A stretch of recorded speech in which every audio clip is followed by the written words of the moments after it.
Hello and welcome back.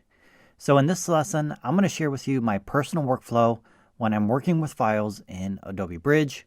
Hopefully, this will give you an idea of how to set up your own personal workflow, and I'll provide some additional tips and tricks. So if you're a graphic designer only, you can skip the first couple of steps and move on to the rest of the workflow in this lesson.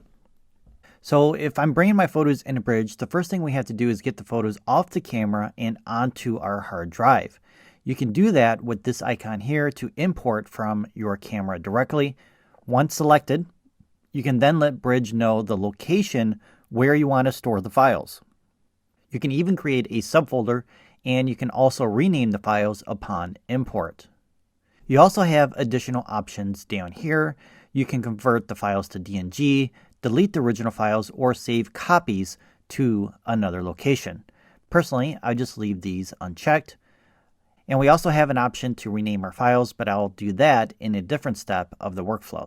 And I'll go over why I don't rename the photos at this part of the workflow once we get to that part of my workflow. Then to go ahead and start the transfer of images from our camera to our computer, just click on Get Media and Bridge will copy the photos from your camera to your hard drive. The next step is the culling process. So this includes rejecting bad photos and rating the good ones. We can either use the Bridge interface with our thumbnail views here, or we can use review mode, which can be accessed here or with the keyboard shortcut of Command or Control and the letter B.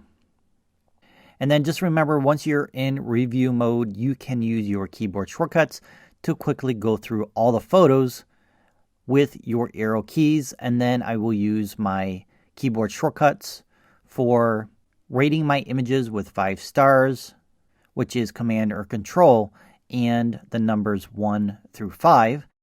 Then, if I want to reject a photo, I will use my keyboard shortcut, which is the Alt or Option key and the Delete key.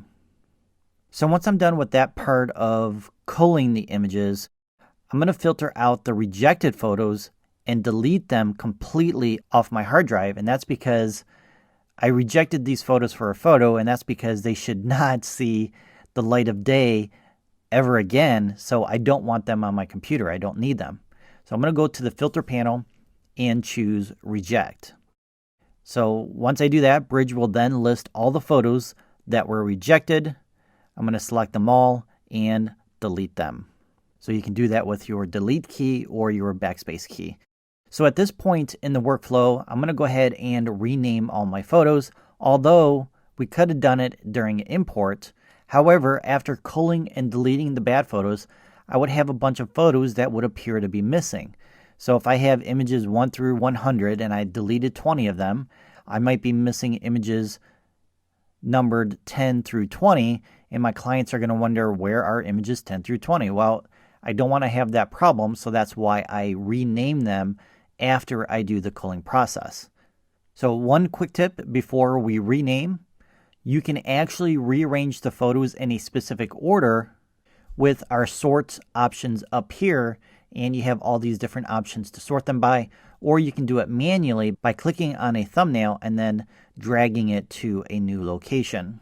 So once you have them in the order you want them, you can select all with your keyboard shortcut, which is Command or Control and the letter A. Go up to Tools and select Batch Rename. So from here, I'm going to let Bridge know that I want to rename the files and how I want to rename them. Personally, I just use a sequence number and select either 3 or 4 digits. You can also add additional information to the file name by clicking on this icon here, and then you can select text if you want to add that to the file name as well. Now, if you want to preserve the current file name in the XMP metadata, you can do that by selecting this option here. And I also want to make sure that my file names are compatible with Windows, Unix, and Mac. So I'm going to go ahead and make sure this is checked as well. Now, instead of coming back and remaking all these selections, I can create a preset by clicking on Save, give it a name, and then I'll be able to reuse this preset for future use. So once you are all set, click on Rename, and Bridge will rename all your files accordingly.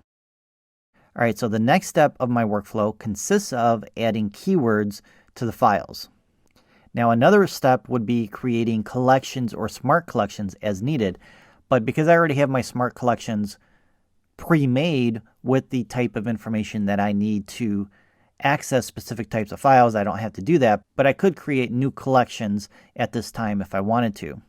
So once I have my keywords added and I've done my culling and my rating and everything else that I need to do up to this point, I will then begin the editing process.